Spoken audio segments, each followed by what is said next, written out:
और आइए उस बाप की तरफ जिस बाप को हर मुहर्रम में खोल दिया जाता है, जो हजरत उमर की मुवाफकत की सबसे बड़ी दलील है, उसको हजरत उमर के ऊपर तान बना के पेश किया जाता है।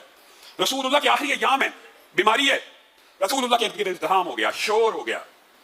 हजरत उमर गुस्से में है कि रसूलुल्लाह के इर्द गिर्द शोर हो रहा है और रसूलुल्लाह को डिस्टर्ब किया जा रहा है, रसूलुल्लाह बीमार हैं।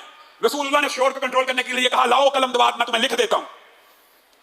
हजरत उमर इस शोर होगे को सुन रहे हैं, आके डांटना शुरू किया, चले जाओ, इर्द गिर्द फैल जाओ। खबरदार, रसूलुल्लाह को तंग किया। हस्बुना किताबुल्लाह, हमारे लिए अल्लाह की किताब। यहां से जो साथी सिर्फ कुरान मुराद लेते हैं, उनको समझना चाहिए यहां पे भी उमर की मुराद कुरान और हदीस था। हस्बुना किताबुल्लाह, हमारे लिए कुरान और हदीस काफी है, पीछे हो जाओ।